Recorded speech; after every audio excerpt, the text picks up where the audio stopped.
Good morning and welcome to Worldwide Wisdom. Today, we're putting Judaism on trial.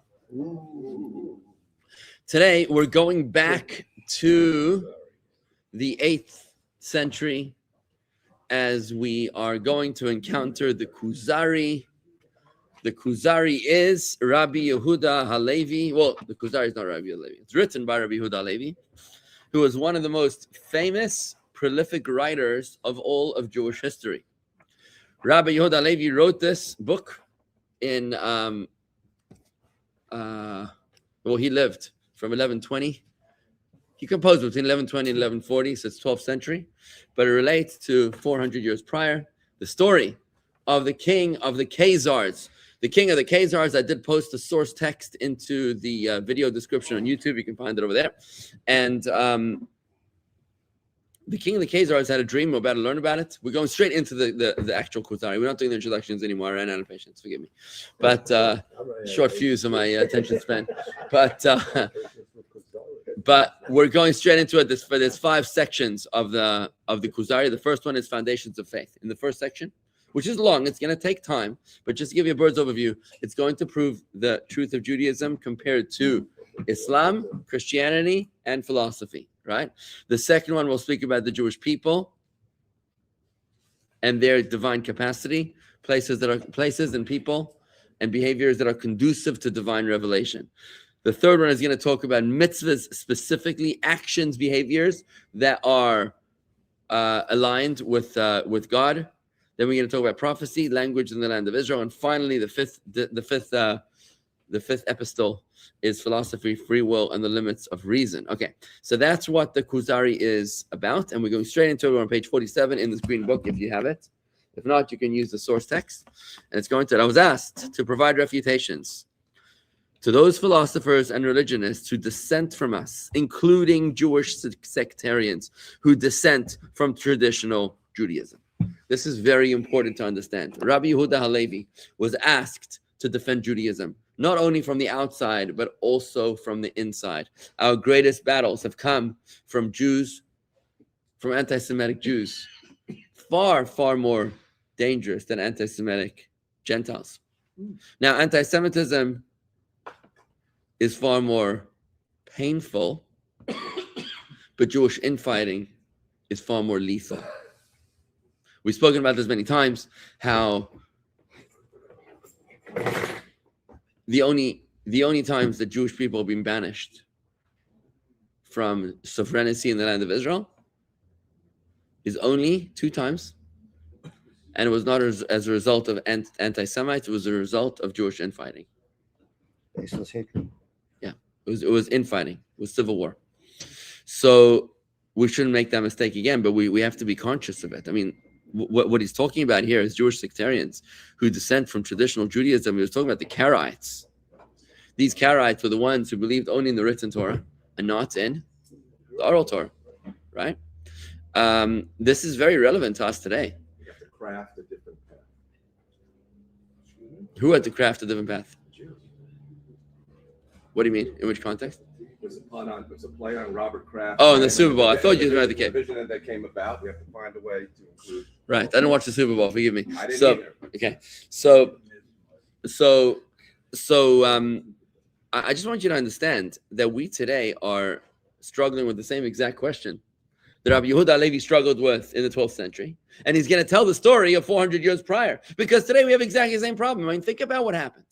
All of our grandmothers, somebody got up in the Bima today and he said that his grandmother's father was a rabbi, Harav, right? Everybody in America has got a great-grandfather who was a rabbi somewhere in Poland, right? What happened? like where did all the rabbis go? What happened to all these people, right? Because we came to America, right? We came to America, and if you read the history, if you read about what happened, the history of American Jewry. You know, you're right. Fine, fair enough. I'm not getting into it because I would thank you for reining me in. Okay, man, let's just get straight into it. Wow. Yeah. No, don't let Randy listen. Here's a man who listens to his attorney. Because you want to get into that Kuzari. Let's get to the Kuzari. Do it. Let's go. This made me remember the arguments of the rabbi who studied with the Khazar king who converted to Judaism some 400 years ago. The king's story is faithfully recorded in history books. So this king, King Bulan, I believe his name was the king of the Khazars, is the area between the Black Sea and the Caspian Sea, page 47. Page 47. We started off, I was asked. I was asked. I'm on the end of the second paragraph because I'm moving ahead of you. Rob, keep up, Rob. So what the king was inspired to explore the true faith. Now, Rabbi Yehuda Halevi is using the story of the king of the Khazars. And how did he discover the story? Through a letter, which is all part of the introduction here. But the king was inspired to explore the true religion. So he set it up with a Muslim imam and a Christian priest. Right? Remember, 8th century, they were already Islam and already Christianity, right? And of course, Judaism was around forever. So he was trying to... And the Aristotelian before. Well, the Aristotelian was not necessarily present in the presence of the Khazar king. It's unclear if he was added on by Rabbi Yehuda Halevi. Right. Now, so what happened? Why was he inspired to have this great debate? It begins with the king having a recurring dream of an angel who appears to him and tells him your intentions are desirable to the Creator, but not your deeds. This is the dream that the Khazar king had. The angel comes to him and tells them, your actions are desirable to the Creator, but not your deeds. Sorry, your intentions are desirable, but not your deeds. So the king has become deeply engrossed in the deeply engrossed in the Khazar religion, to the point where he himself would administer in the Khazar shrines and tend to the sacrifices, which he did with a full heart. It was some sort of a pagan religion. They were offering animal sacrifices. There was some sort of a religion there. But even though he would become involved with these rites, he would still be visited in a dream at night by the angel, who would continually tell him, your intent is desirable, but your deeds are not. This prompted the king to explore other belief systems and religions. Ultimately, the king, together with the great populace of Khazars, converted to Judaism. Now, that's a win, hey? Not to be confused with the kind of debates that would happen in the presence of the Spanish kings, like Nachmanides Ramban would have to debate to defend Judaism in front of the radical monks led by an apostate Jew. And he wasn't allowed to lose, because losing meant forced conversions for the Jews. But he wasn't allowed to win either, because that meant he would be accused of treason, of mocking the Christian faith. Predicament of Israel. An impossible situation, exactly. So this was a real debate where each litigant was allowed to truly represent and argue their position. Turns out this Khazar king was actually open-minded, something which is a scarce commodity in our days today, as it was in those as well. Many of the rabbi's arguments have given me peace of mind and are in accord with my own thinking. I have therefore decided to record the arguments in dialogue form. This is the Rabbi Yehuda Halevi speaking, 12th century, as they were originally presented. Hopefully, perceptive readers will gain much understanding from them. So we're about to take this on as a project, folks. We here in 2026 are taking on this text from 800 years ago, which essentially would be a debate that happened 1,200 years ago, that is foundations of our faith. Okay, it's a journey. Bear with me. We're going to keep on moving, and hopefully my lawyer here will keep me moving forward. Note 4 says he sought out a philosopher before. Okay, let's see note 4. The king seeks out a philosopher before he turns to the religionist. This indicates the Greek philosophy, Aristotelian for the most part, was held in very high esteem at the time. The king must have felt that his best chance of finding the truth lay with the philosophers. Okay. I have heard that there was some controversy about whether or not the philosophers were present, but maybe they were there before as opposed to after. Okay, good. When the king realized that through his dreams that his intent was desirable to the Creator, but his actions were not. I mean, that's nice to know. The very fact you got an angel visiting you in a dream already, you're ahead of the game, right? He inferred that he should search out alternate religious activity that would be favored by the Creator. I mean, this guy's truly open-minded. He's like, I'm open to new ideas, man. Stuff that's completely out of my worldview, I'm open. Sounds like Yitro. Sounds like Yitro. Exactly right. That's exactly what Yitro did from this past Yitro portion, right? He therefore asked the prominent philosopher of his time about his faith. Regarding the king's dream, the philosopher explained, God neither desires nor despises. So the philosopher is getting very theoretical and abstract now. He's going to be non-commitmental. He is above all human desires and intentions. In other words, God is so great, he doesn't really care about you anyways. This must be so, for a person who intends to do something is incomplete until he actually does what he intended to do. Only after he fulfills his intentions is he complete. And certainly since God lacks nothing and is always complete, he cannot desire or intend anything. Now that's kind of interesting. He's saying, look, human beings are essentially flawed. God is essentially perfect.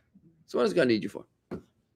Like, yeah, you think whatever, Furthermore, philosophers believe that God is too elevated to know the details of this world. This is so because all events that occur in the world are temporal, and God exists outside of temporality. I mean, what is the value of a spoon being exposed to the flunken in the face of infinity? Like, who cares? Like, philosophy, condescends. Who cares, right?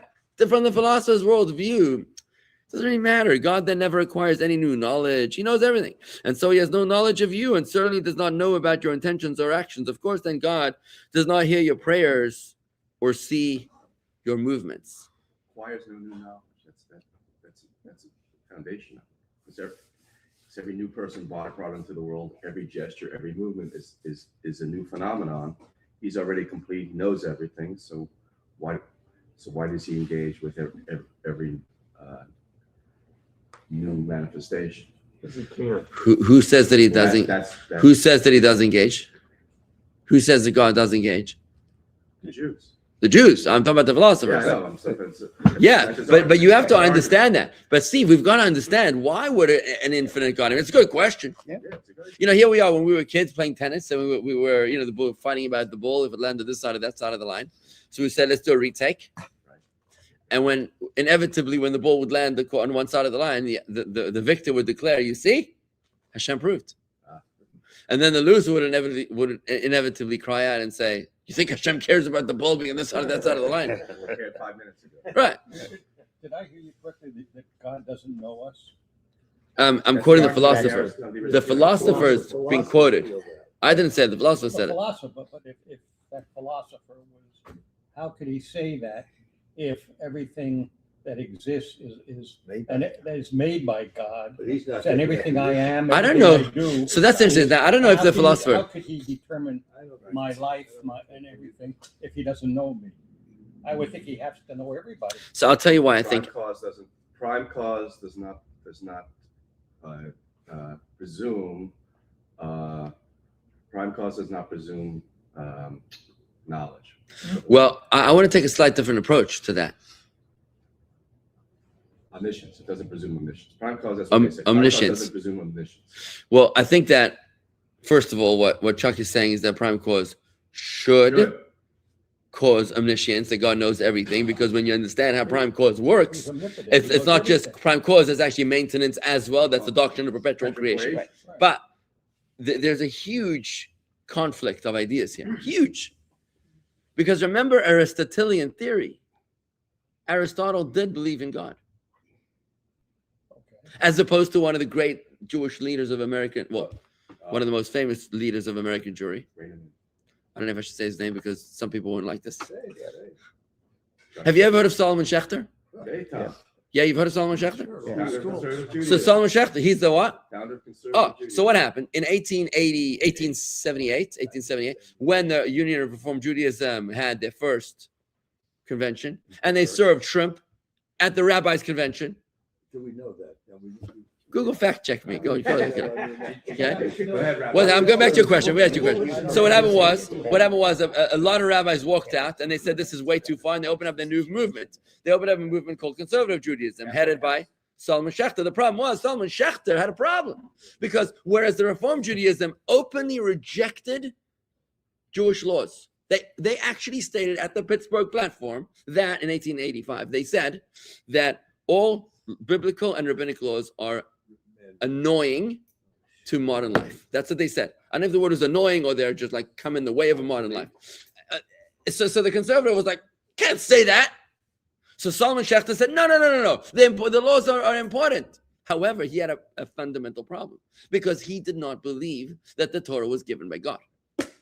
So he had a huge problem because Solomon Schechter, on the one hand, didn't believe in the divine origin of Torah, but at the same time felt that the laws were important. Try to explain that. So yeah, it's like tradition. It's like a sentimental religion, as opposed to right.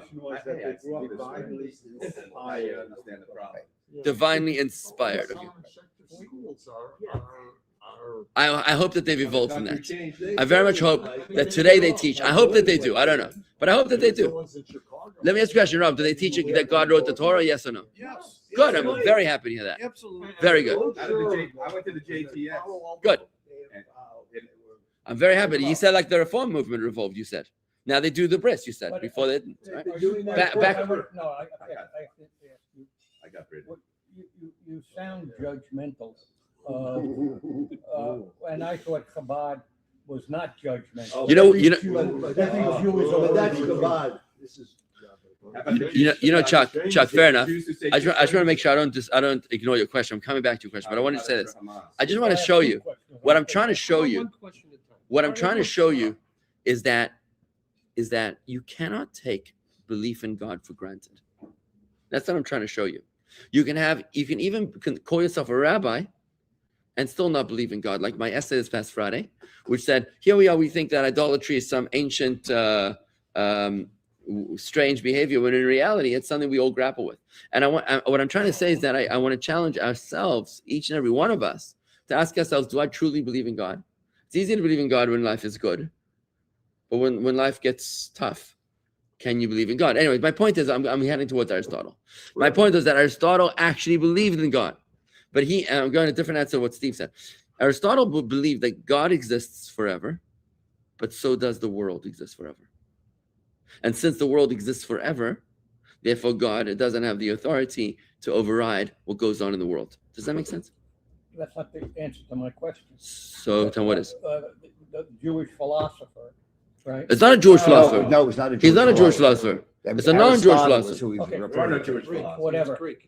He was saying that God doesn't know us. He's not a Jewish philosopher. It's like Aristotelian. Okay, so put that aside. That's what I'm saying, He's exactly. entitled to his opinion. Absolutely. Right. Judaism on trial is today's topic, Chuck. Okay. So let me Judaism's ask- on trial against philosophers, Christianity, and Islam. Okay. That's what Kuzari is. Okay. So let me ask my second Good. question.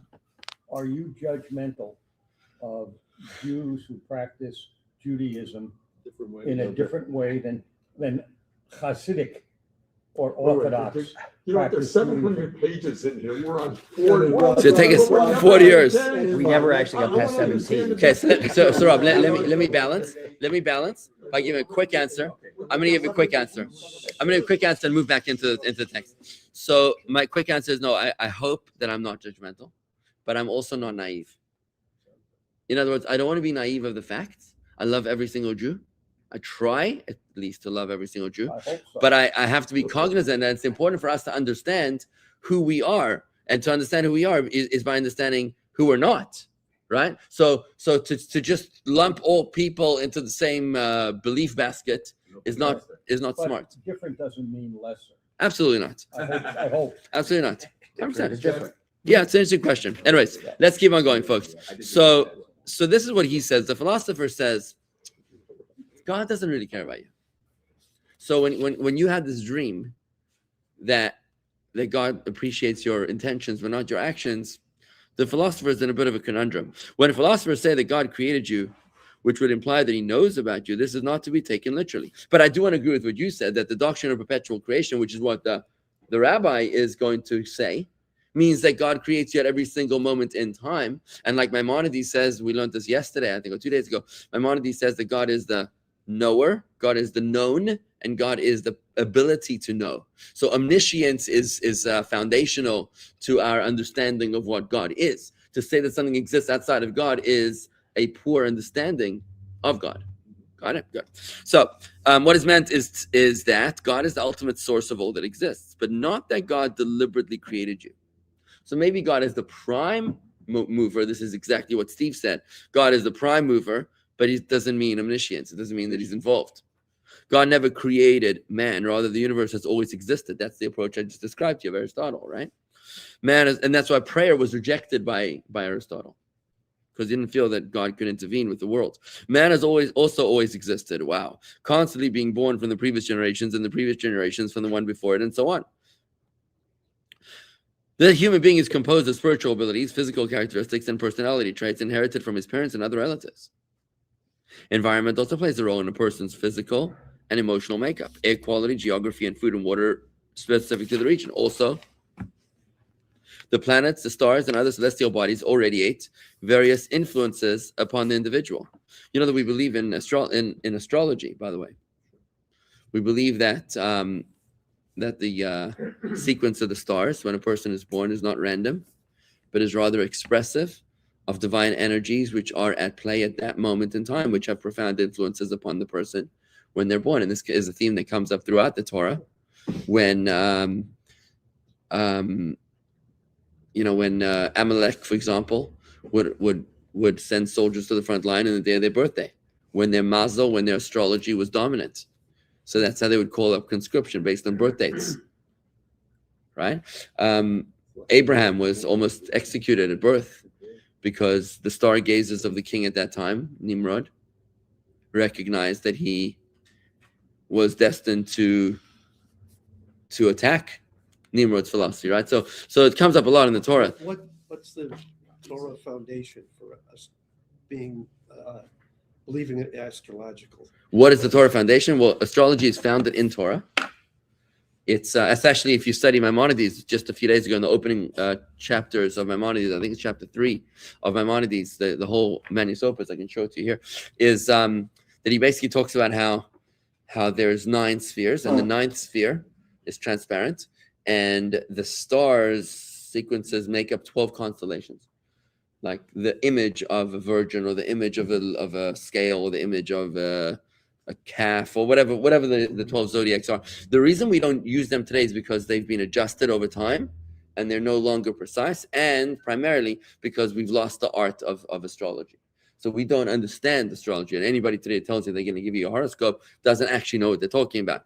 But essentially the way it's understood in Hasidic teaching is that the stars. Now this is going to be a little weird. You might not like what I'm about to say, but just brace yourself.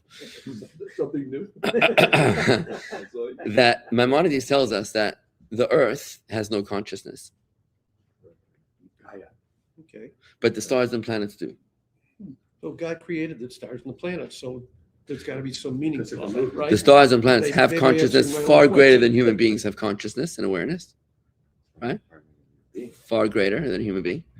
And they're sort of angels. So their formation at certain times doesn't control, God forbid, our lives, because that would be idolatrous to believe in another power. But it indicates, it foretells. It's an expression. I'm going to be careful with that word. I'll tell you why. But it foretells what God has already set in motion for this period of time, for this space, right? That's the Jewish spiritual approach to astrology. Does that make sense to you? But you have an overriding Jewish principle Yeah. that we can overcome Ein by our prayer. Mazel Ein L'Yisrael. Ein Mazel L'Yisrael means in the Talmud that there is no astrology for Israel. And Chassidus interprets that to mean, because remember, there's no vowels in Torah. So instead of Ein, there is no Mazel to Israel. We read it as Ayin. Ayin, which means nothingness. What is nothingness? We are something from nothing, right? We consider physical existing and God nothing. We say something from nothing, ex nihilo, right? But in reality, when we say ayin, nothing, we're talking about that which cannot be seen, that which cannot be perceived, which is God. So ayin, God himself, is the mazel, is the astrology of Israel. So we go straight to the CEO. So just give to tie it all together in a maybe a more of a practical, relatable analogy. Let's say you're a worker at the Ford factory assembly plant, right? And you're down there in the factory line. You're the guy doing the door handles, right? So you don't have a clue what the CEO is thinking. You don't know what the boss of the company's got in mind, right? You don't know what the 2027 model is going to look like. So one day somebody shows up with like 300,000 cans of indigo paint.